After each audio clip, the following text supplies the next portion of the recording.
사무엘상 17장 1절에서 11절 말씀입니다. 지난 주일날 저녁에 고3 어떤 여학생이 공부를 끝내고 저녁에 집으로 돌아가려고 하는데 나가보니까 울고 있더라고요. 그래서 왜 우냐 이렇게 물어봤더니 남학생 중에 한 명이 이 여학생을 방에 넣고 문을 닫아버렸대요. 그래가지고 캄캄해서 울었다고. 그래서 귀엽기도 하고 또 이쁘기도 하고 위로를 해준 여기 있습니다. 이 여학생한테는 캄캄한 밀실이 굉장히 두려운 그러한 것이었던 것 같아요. 그리고 보니까 우리에게도 두려운 것들이 상당히 많이 있습니다. 두려움이라는 것이 어떻게 생길까 저는 이렇게 생각을 해봤어요. 왜 두려워할까? 두려운 이유가 뭘까? 그거는 크게 두 가지의 요인이 있기 때문에 사람들이 두려워하지 않을까 싶습니다. 그것이 서로 연관되어져서 작용하는 겁니다. 첫째는 상대방이 어떤 대상이냐에 따라서 두려워할 수도 있고 또 내가 어떤 존재라고 믿느냐에 따라서 두려워할 수가 있습니다. 상대방이 크게 느껴질 때, 그러니까 상대가 무엇인지는 모르지만 그 어떤 것이 크게 느껴질 때 우리는 두려워합니다. 또 그 어떤 것이 감당할 수 없게 느껴질 때 우리는 또 두려움을 느끼기도 하고요. 강하게 느껴질 때, 나보다 힘이 세다고 느껴질 때 그때는 두려움을 느낍니다. 반대로 또 나에 대한 생각을 어떻게 갖느냐에 따라서 두려워하지 않느냐, 두려워하느냐가 달라지게 됩니다. 내가 나 스스로를 작게 여길 때 그때 우리는 종종 두려워하게 됩니다. 또 감당할 수 없는 그런 존재라고 스스로가 나에 대해서 생각을 할 때 그때도 우리는 두려워할 수밖에 없죠. 내가 스스로 약하다고 인정할 때 그때도 우리는 두려워하게 됩니다. 그러니까 두려움은 언제 두려워하느냐, 그것은 굉장히 지극히 좀 상대적인 그런 성격을 갖게 됩니다. 그래서 사람들마다 두려워하는 정도가 다르고 두려워하는 대상도 다릅니다. 그러니까 어떤 사람이 능력이 있느냐에 따라서 없느냐에 따라서 두려워할 수 있는 것이 있고 두려워하지 않는 것이 있죠. 그러니까 사람의 능력에 따라서 두려움이 달라지게 됩니다. 사람의 경험에 따라서도 두려움이 달라지죠. 여기 계신 분들은 캄캄한 방 안에 잠시 동안 갇혀 있는 것 자체를 두려워하실 분들은 아마도 아무도 없을 겁니다. 경험이 별일 일어나지 않는다는 것을 우리가 배웠기 때문에 그렇다라는 거죠. 그러니까 어떤 대상이냐, 그리고 나를 어떻게 보느냐, 그 격차가 크면 클수록 두려움은 훨씬 더 크게 되어지는 거죠. 상대는 감당할 수 없을 만큼 큰 어려움이고 거기에 비해서 나는 너무 작은 존재다라고 생각하면 두려움이 훨씬 더 커지는 거죠. 내가 감당해야 될 그 무엇인가 뭔가 굉장히 크고 어려운 일이지만 나도 그것을 감당할 만한 능력이 있어 라고 생각하면 두려움의 정도는 훨씬 더 작아지게 되는 겁니다. 그러니까 그 격차가 어느 정도냐에 따라서 두려움이 강도가 크고 작아질 수가 있습니다. 우리를 두렵게 하는 것들이 굉장히 많죠. 때로는 물리적인 것들이 있고요. 때로는 상상 속에 존재하는 어떤 것들이 우리들을 두려워하게 만듭니다. 어둠이라든지 미래의 것들이라든지 아직 되어지지 않은 그 어떤 것들 때문에 우리는 두려워합니다. 제일 많이 두려워하는 것은 아마도 살아가는 환경이나 조건들 때문에 우리는 두려워하지 않겠습니까? 우리를 애태우는 눈에 보이지 않는 두렵게 만드는 거인들, 그것이 무엇일지 한번 생각해 보셨으면 좋겠습니다. 낙심, 외로움, 염려들, 죄책감, 유혹이나 분노, 원한, 의심, 미루는 버릇들, 실패, 질투, 이런 것들이 우리를 두렵게 하는 것들이 아니겠습니까? 때로는 우리가 살아가는 세상이 성난 파도와 같이 사나운 얼굴로 우리에게 다가올 때도 있고 빽빽한 정글처럼 우리를 헤매게 만드는 그런 경우도 있습니다. 황량한 사막처럼 우리로 하여금 방향을 잡지 못하는 그렇게 만드는 그런 어려움들이 우리는 너무 종종 자주 당하게 됩니다. 실직이나 파산 같은 것이 되어질 수도 있고요. 질병이나 빈곤 등은 우리가 늘 염려하고 있는 내용들 아니겠습니까? 자주 접하지는 않지만 배신이나 모략과 같은 중상과 같은 그런 것들은 때때로 우리들의 인생 가운데서 우리를 아프게 하는 것들입니다. 온갖 불운과 죽음 같은 것은 피할 수 없는 두려움의 대상들이라고 생각을 합니다. 정말 두려워하는 것이 무엇일까요? 속으로 한번 생각을 해보시길 바랍니다. 생각할 때마다 침이 마르고 긴장이 되어지는 그 어떤 것들 말입니다. 두려운 것들이 있어요. 오늘 우리가 읽은 이스라엘 백성들 말입니다. 지금 그 두려움의 직면에 있습니다. 두려움의 직면에 있다는 겁니다. 멀리 떨어져 있는 것이 아니라 지금 그 두려움이 자기 앞에 있는 것이고 지금 그 두려움을 겪고 있는 것이 지금 현재 우리가 읽은 이스라엘 백성들의 모습이라는 거예요. 그 두려움의 정체가 무엇이냐? 전쟁입니다. 전쟁. 저는 전쟁을 겪어보지 않아서 잘 모르겠지만 전쟁처럼 두려운 일이 어디 있겠습니까? 누구와 누구의 싸움이었느냐 하면 이스라엘 백성들과 누구요? 블레셋 군대와의 전쟁입니다. 잠자코 있었던 블레셋이 말입니다. 소고라는 땅을 점령을 했습니다. 이 소고는 어느 나라에 속해져 있었던 땅이냐면 이스라엘 백성들에게 속해져 있는 땅이었어요. 근데 그 땅을 점령합니다. 일종의 선전포고를 한 것과 같은 그런 역할을 했지요. 아마도 블레셋이 나중에도 살펴보긴 하겠지만 이전에 이스라엘 백성들에게 패배했던 그 패배에 대한 보복의 모습으로 다시 공격을 시작한 것이 아닐까라는 그런 생각도 듭니다.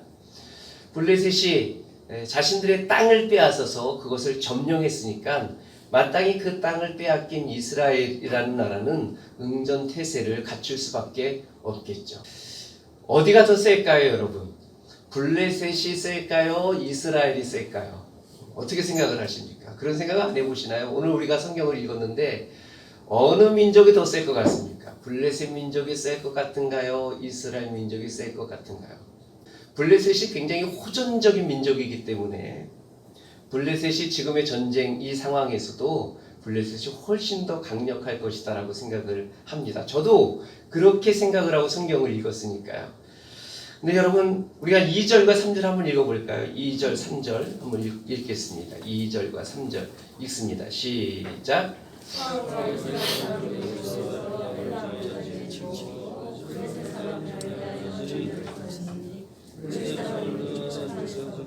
이스라엘은 저쪽 산에 섰고 그 사이에는 골짜기가 있었더라. 여기 골짜기의 이름이 오늘 성경에는 무슨 골짜기라고 그러죠? 엘라 골짜기라고 합니다.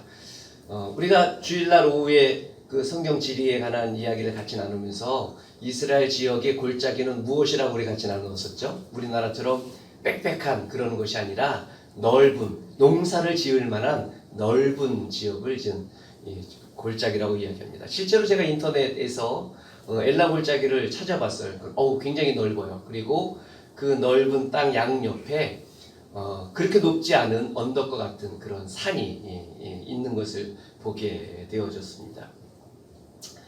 그러니까 한쪽은 블레셋은 이쪽 산에 있고 그리고 그 가운데는 엘라 골짜기 평지가 있고 또 한쪽은 이스라엘의 진영이 이렇게 전열을 갖추어 놓고 지금 대치 중이에요.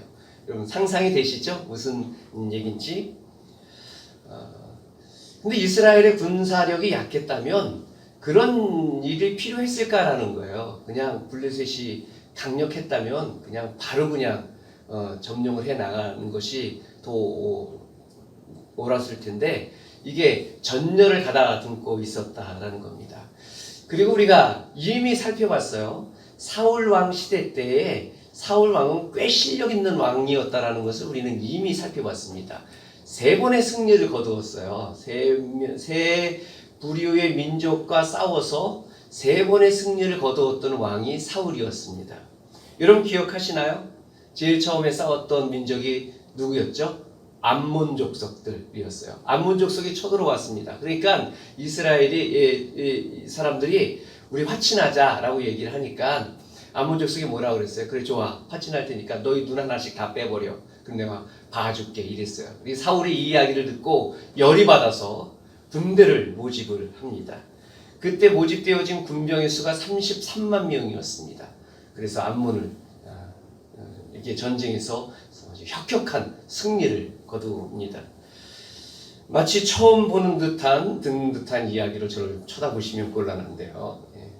두 번째 싸움은 누구와의 싸움이었느냐면 13장과 14장에 나옵니다. 이때에 블레셋과 싸웠어요. 근데 이때는 이스라엘의 군사력이 형편이 없었습니다. 블레셋이 공격해 온다는 소리를 듣고 막 이스라엘 군대가 모집이 되어졌지만 뿔뿔이 막 흩어졌어요. 그래서 맨 마지막에 몇 명까지 남았다고요? 600명 정도밖에는 안 남았다라는 그 사실 기억하셨으면 좋겠어요. 근데 이때도 전쟁에서 승리했어요. 누구 때문에 승리했을까요? 사울의 아들 요나단의 믿음과 그의 용기 때문에 블레셋과의 전투에서 말도 안 되는 승리를 거두었어요.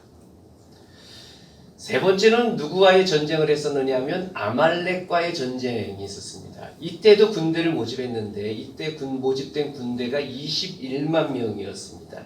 그 이야기가 15장에 나와요. 그러니까 사울의 통치하던 시대 때에 새 민족과 전쟁을 벌여서 다 승리를 거두었던 왕이 사울이었습니다.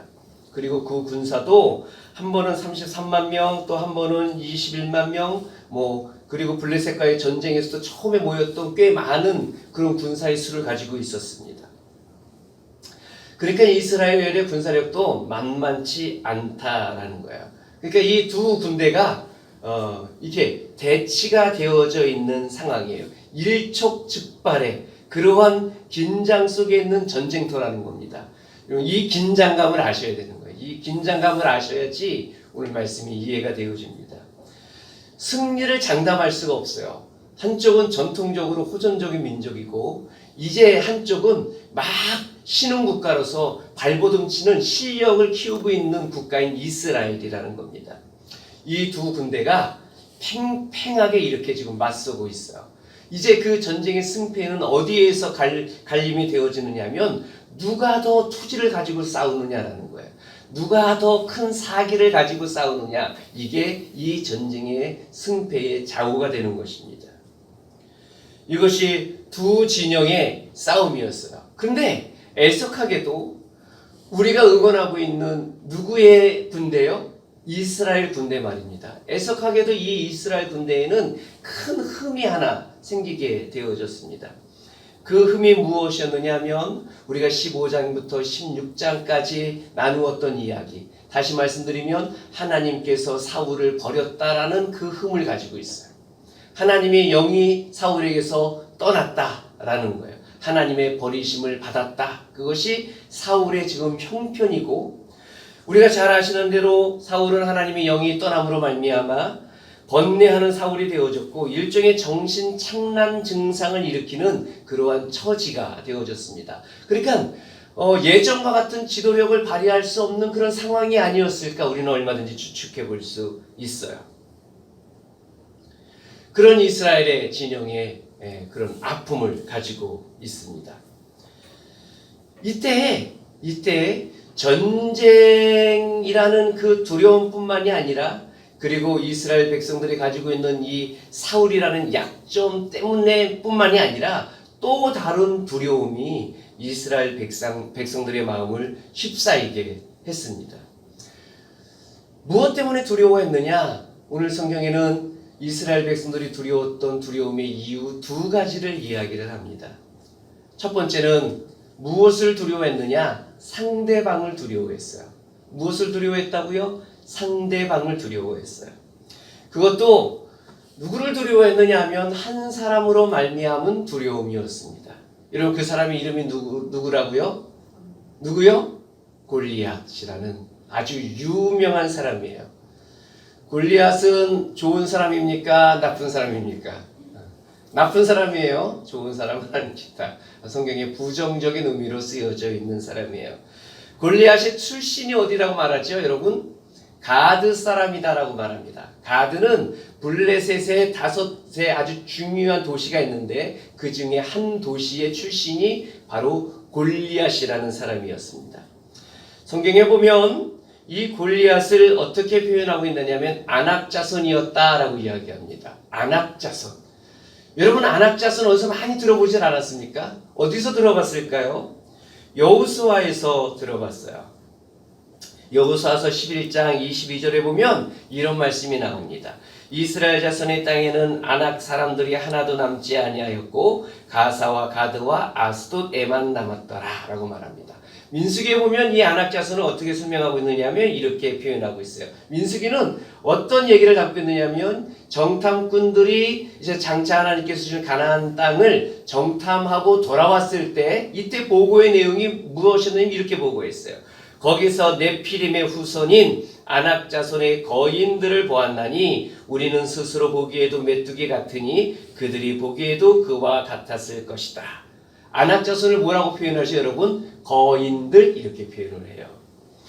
성경에는 아낙 자손이라는 이 말이 나올 때 아낙 자손을 꾸며주는 말이 성경의 대부분의 성경 구절에는 꾸며주는 말이 나오는데요. 뭐라고 꾸며주느냐면 강하고 키가 큰 민족 아낙 자손 이렇게 표현합니다. 그러니까 아낙 자손 그러면 거인족의 키가 굉장히 큰 그런 거인족을 말합니다. 골리앗이 무슨 자손이라고요? 아낙 자손이에요. 오늘 성경에 보니까 키가 몇이라고 이야기를 합니까? 6규빗 1뼘 이렇게 얘기를 하죠. 이게 제가 조사를 해보니까 약간의 차이가 있어요. 몇 센치의 차이가 있습니다. 한 10여 센치? 대략 2m 90 정도입니다. 그걸 좀 넘기도 하고 그러니까 약 3m입니다. 저의 2배는 안 됩니다. 저도 키가 좀 있어서 2배는 안 됩니다. 3m 정도. 그 사람이 나와서 막 싸움을 종용을 하는데 이 사람의 모습 또한 성경에는 무시무시하게 표현하고 있습니다. 두 가지로 표현하는데 첫째는 방어의 무기를 가지고 표현하고 있고 또 하나는 공격의 무기를 가지고 표현하고 있습니다. 방어의 무기. 머리부터 한번 우리가 생각을 해볼까요? 머리는 무엇을 썼어요? 노투구를 썼다라고 얘기를 합니다. 몸에는 무엇을 입었다고요? 비늘 갑옷을 입었다라고 말합니다. 비늘 갑옷이라는 것은 무엇이냐면 이게 노 조각들을 손바닥하게 만들어 가지고 이걸 계속 이렇게 이은 겁니다. 그래서 이렇게 몸이 움직이기도 좀 자유롭게 만든 것이 좀 비늘 갑옷인데 무게가 얼마나 되느냐 하면 약 58kg입니다. 58kg. 제 몸무게가 약 60kg 조금 넘는데 저를 하나 업고 싸우는 거예요. 그 정도로 그 갑옷의 무게가 상당합니다. 몸에는 그것을 무장을 했고요. 그것으로 끝납니까? 다리 쪽에는 무엇을 했다고요? 놋 각반을 찼다고 합니다. 그러니까 허벅지에서부터 무릎 밑에까지 놋으로 이렇게 다 막은 거예요. 그러니까 머리부터 발끝까지 완전 무장을 해서 어디에 한 군데 칼이 들어갈 만한 곳이 없고 놋이니까는 누리끼리 하고 조금 오래되면은 놋은 약간 초록색으로 바뀌지 않겠습니까? 그러니까 보기에도 굉장히 장엄한 마치 로봇과 같은 그런 모습을 가졌던 것이 틀림이 없었을 거예요. 그것뿐만이 아니라 이 골리앗에게는 늘 한 사람이 따라다녔어요. 누가 따라다녔냐면 방패를 소지한 사람이 따라다녔습니다. 이 당시에 방패는 두 종류가 있는데 하나는 정면에 몸 전체를 막는 방패가 하나 있고 또 하나는 위쪽을 막는 조그마한 방패가 있다고 합니다. 그래서 학자들은 조그마한 방패는 골리앗이 들고 있었고 몸 전체를 막는 방패는 한 사람을 대동하면서 다녔을 것이다 이렇게 생각을 하는 거예요. 왜 작은 방패를 가졌느냐 하면 화살을 쐈을 때 위에서부터 오는 공격을 막기 위한 작은 방패를 소지했다라고 이렇게 합니다. 그러니까 여러분 상상을 해보세요. 이 사람을 어떻게 공격할 수 있는 방법이 없어요. 키도 크고 그 다음에 온몸을 마치 철갑을 두른 듯하고 더군다나 방패를 무장한 사람이라는 겁니다. 방어만 잘했던 것이 아니라 이 사람이 무기도 있었습니다. 무기가 뭐였죠, 여러분? 놋단창이에요. 놋단창. 그것이 이 사람의 무기입니다. 놋 단창의 자루가 무엇과 같다고요? 배틀채 같다라고 말합니다. 배틀이 뭔지 아시죠, 여러분?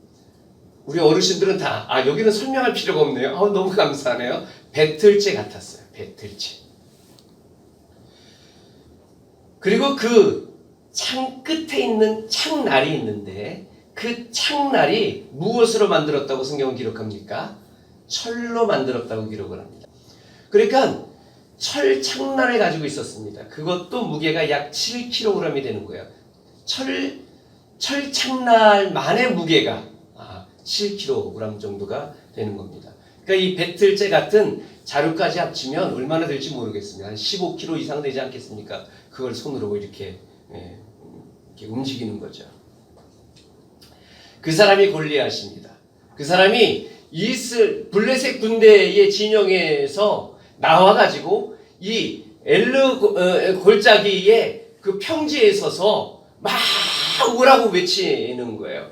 이 사람의 역할이 무엇이냐면 오늘 성경에 의하면 싸움을 도두는 자 이렇게 얘기를 하고 있습니다. 이 사람의 역할이 그거예요. 싸움을 도두는 자. 이 사람의 골리앗의 역할이 그것입니다. 완전 무장을 하고 아주 무시무시한 무기를 들고 당당하게 앞에 서서 그 앞에 있는 이스라엘 그 많은 군인들 앞에서 싸움을 도두는 역할을 했던 사람이 이 골리앗이라는 사람이에요. 일종의 선봉장과 같은 사람입니다. 그러면서 외치는 것이 두 가지의 내용을 외칩니다. 너희들 중에서 아무나 한 사람 나와라. 그리고 나와 함께 1대1로 싸움을 하자. 그리고 이기는 사람은 어떻게 된다고요? 그 민족은 이기는 민족의 종이 되는 거야. 이렇게 얘기를 합니다. 여러분 이게 우리가 성경을 읽어서 제3자의 눈에서 봐서 그렇지 이게 그 실제 현재의 내가 이스라엘 민족의 군인이라면 이건 굉장히 모욕적인 일입니다. 왜냐하면 골리앗의 이 말입니다. 지는 쪽이 종이 되는 거야. 이 말의 의도가 무엇이죠? 왜 그런 말을 했을까요? 너희들은 아무것도 아니야. 절대로 나를 이길 수가 없어. 별것 아닌 존재들이야 라고 말하는 겁니다.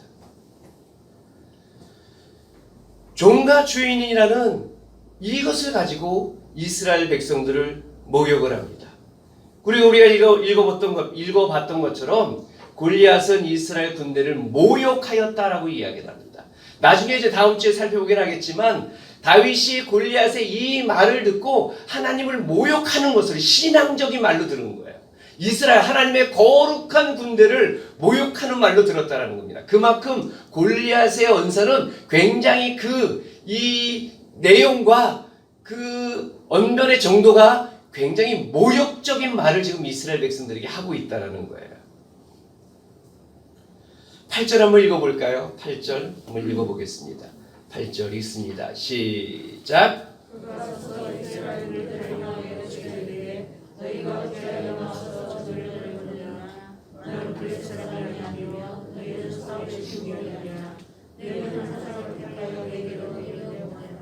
누가 한 말입니까? 골리앗이 한 말이에요. 그런데 말입니다. 이 골리앗의 모습에 대해서 성경은 이렇게 기록하고 있어요. 여러분 얼마나 멋있는지 보세요. 이게 나쁜 사람이다라는 것을 빼놓으면 용사로서는 정말 대단한 사람이에요. 표현이 이렇습니다. 그가 서서 이스라엘 군대를 향하여 외쳐 이른다라고 말해요.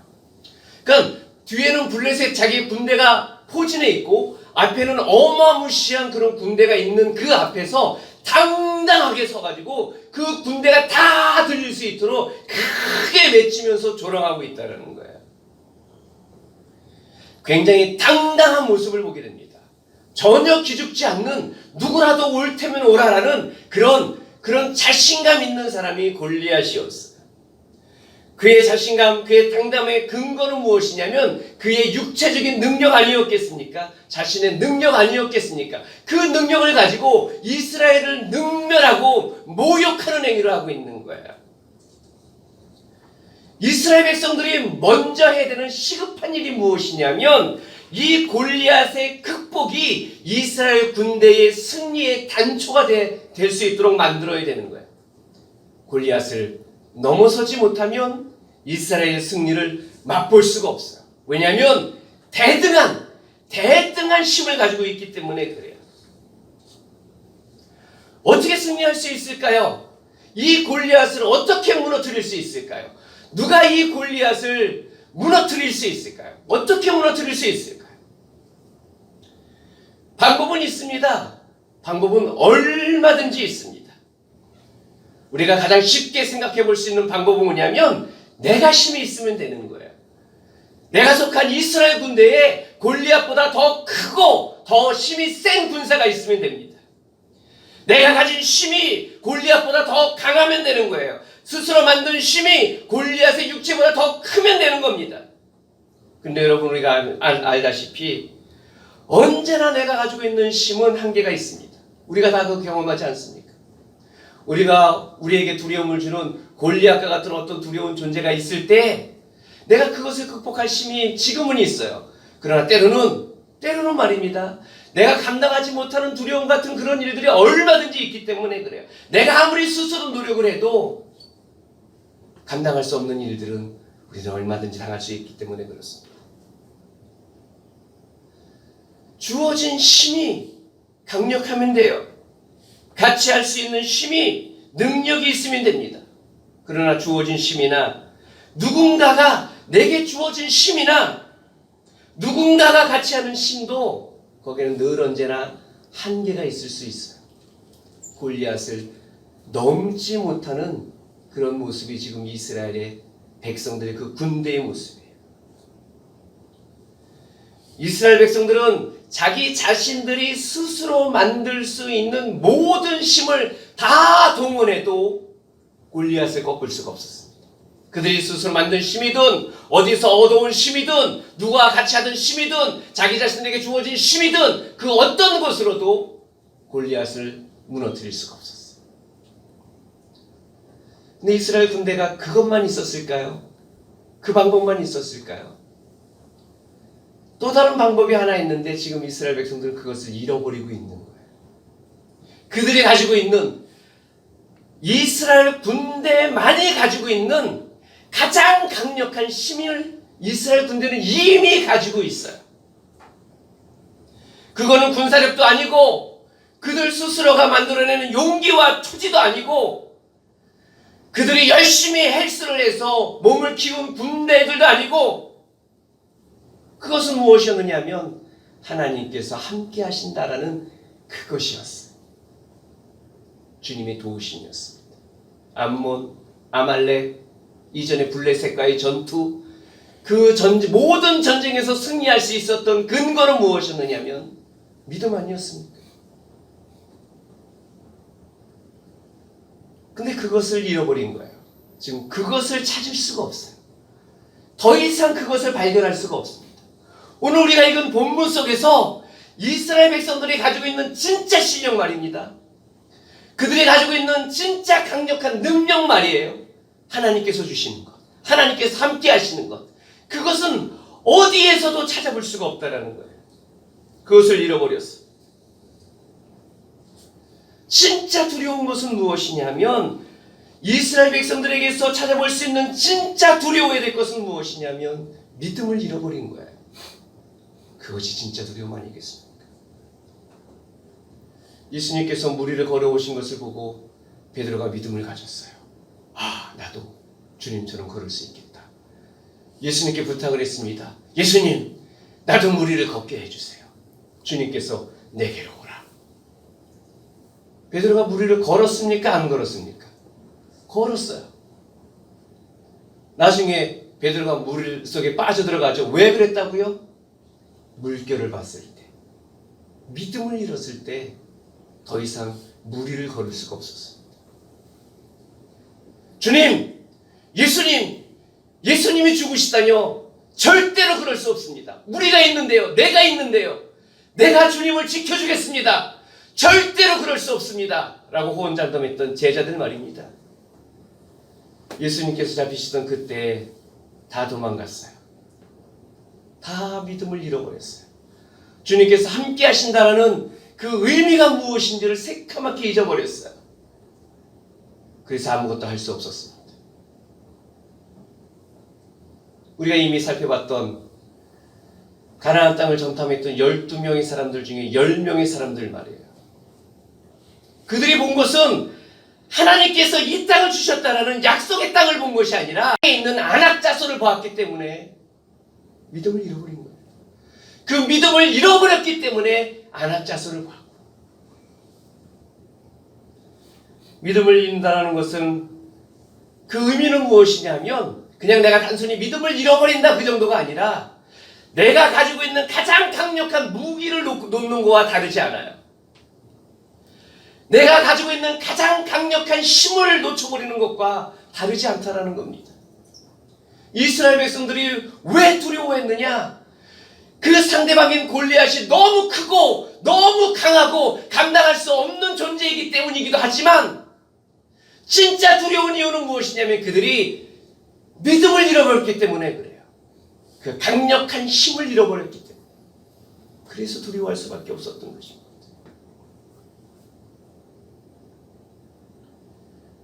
믿음을 잃어버린 이스라엘 백성들의 모습이 어떠했는지 우리는 알고 있습니다. 11절 한번 읽어볼까요? 읽어보겠습니다. 11절 읽습니다. 시작. 블레셋 사람이 이 말을 듣고 놀라 크게 두려워합니다. 이게 이스라엘 백성들의 반응이었어요. 믿음을 잃어버린 사울과 이스라엘의 모습은 크게 두려워하는 것이었습니다. 결국은 무엇이냐면, 두려움의 원인이 무엇이냐? 내가 싸워야 되는 상대방이 너무 크기 때문에 두려운 것이고, 두 번째는 무엇이냐? 내가 문제가 있는 거야. 내가 문제가 있어. 그래서 두려울 수밖에 없는 겁니다. 1절에서 11절까지의 내용 말이에요. 골리앗에 관한 이야기는 굉장히 길게 기록이 되어져 있습니다. 근데 이스라엘 반응은 짧게 11절 한 절로 짧게 기록이 되어져 있어요. 긴 도발의 내용에 비교해서 이스라엘 백성들의 반응이 너무 초라한 거예요. 너무 초라해요. 그들의 반응에 대한 성경의 기록은 무엇이냐면 놀랍고 두려워하였다. 이것밖에 없어요. 이들은 신앙적으로 심각하게 문제가 있었던 거예요. 상대방의 문제가 있었던 것보다도 그들 스스로가 문제가 있었던 겁니다. 그래서 두려워했던 거예요. 두려운 일이죠. 왜 두렵지 않겠습니까? 우리 앞에 골리앗이라는 사람이 있다고 상상만 해도 두려운데 왜 두렵지 않겠어요? 두려울 만합니다. 그래도 하나님의 백성이니까, 하나님의 백성이니까 달라야 되는 것 아니겠습니까? 여러분, 지금 크게 놀랍고 두려워했다. 이 사람들을 성경에 누가 크게 놀랍고 두려워했다라고 말합니까? 뭐라고요? 누가요? 11절 보니까 사울과 온 이스라엘이라고 말해요. 사울과 온 이스라엘이 두려워했고 놀랐다라고 말합니다. 여러분, 사울이 어떤 왕인데? 사울이 어떤 왕인데요? 다른 사람들보다도 머리가 하나 큰 장대한 왕이 사울이었습니다. 여람과 같은 왕이 사울이었어요. 실력 있는 왕이 사울이었어요. 이스라엘 백성들이 어떤 민족인데요? 다윗의 형들이 지금 이 전쟁에 참여하고 있었어요. 이세에게 사무엘이 갔을 때 사무엘이 본 그 아들들의 모습이 무엇이냐면, 과연 하나님께서 기름 부을 만한 그런 아들들, 그들이 이스라엘 2세의 아들들이었어요. 장대하고 용사와 같은 그런 아들들이었어요. 그들이 이스라엘 군대의 군인들이었다는 겁니다. 근데 아무 소용이 없는 거예요. 골리앗 앞에서 그들이 가진 바, 그들의 실력은 아무 소용이 없었다는 것입니다. 무엇을 잃어버렸기 때문에요? 하나님의 백성이라는 정체성을 잃어버리며 거기에는 두려움밖에는 남는 것이 없어요. 그들은 놀랐다라고 말합니다. 그들은 놀랐다, 두려워했다라고 말합니다. 여기 놀라다라는 말의 의미는 무엇이냐면 낙담하다, 절망하다라는 의미를 가지고 있어요.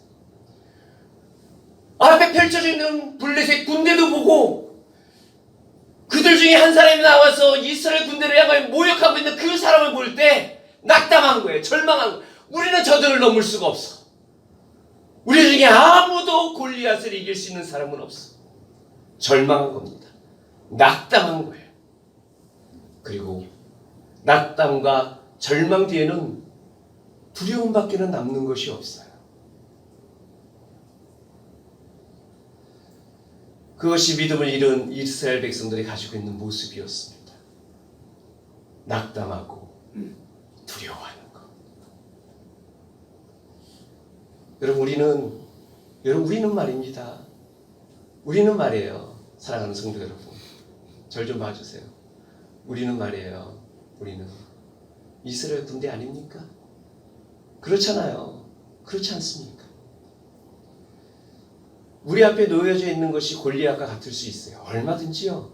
얼마든지요. 넘을 수 없어요. 감당할 수 없을 것 같아요. 내가 어떻게, 내가 무엇으로 저 사람을 이길 수 있어? 그것을 극복할 수 있어. 그것만 생각하면 낙담이 되어지고, 그것만 생각하면 절망밖에는 다른 것이 떠오르지 않아요. 낙담하고 절망하는 그 자리에는 무엇밖에 없느냐면 두려움만 남는 거예요. 두려움만. 하나님의 백성들에게는 그것을 이길 수 있는 힘이 있어요. 힘이 있다. 믿음을 가지고 있습니다. 그 믿음이 그것을 가능하게 해주는 것이라고 성경은 우리에게 얘기하고 있습니다. 여러분, 믿음을 회복한다라는 말 말이에요. 그러니까 믿음을 회복한다라는 이 말 말이에요. 이것은 무슨 뜬구름 잡는 이야기, 먼 미래의 이야기, 이렇게 생각하지 않으셨으면 좋겠어요. 우리가 믿음을 갖는다라는 말의 의미는 내가 날마다 살아가는 매 순간의 이야기와 똑같은 이야기입니다. 믿음이 없이 살아가느냐, 믿음이 있이 살아가느냐, 삶의 이야기라는 거예요. 그것은 사활이 걸린 아주 중요한 문제입니다. 믿음이 있느냐 없느냐는 죽느냐 사느냐의 문제라고. 믿음은 나의 날마다 매 순간 그것이 연관되어지고 결부되어져 있는 내용이 믿음이에요. 어느 때 믿음이 있고 어느 때 믿음이 없고 앞으로 믿음을 가질 것이고 과거에 믿음이 있었고 그 얘기가 아니라 믿음은 지금 가지고 있어야 되는 것입니다. 지금, 현재, 여기에서 말이에요. 믿음을 회복하십시다. 믿음을 회복하십시다. 여러분, 이 말의 의미는 뭐라고요? 앞으로 믿음 회복할 거예요. 그거 아니라니까요. 지금요, 지금. 지금. 우리가 아멘하는 그때 우리가 결심하는 거예요. 하나님 내게 믿음 주세요. 믿음대로 살아갈게요. 두려운 일들이 많이 펼쳐지겠지만 그래도 나 기죽지 않을게요. 무섭기는 하겠지만 절망하고 낙담해서 두려워하지 않을게요. 그 믿음 말입니다. 그것이 있기를 바랍니다. 기도하겠습니다.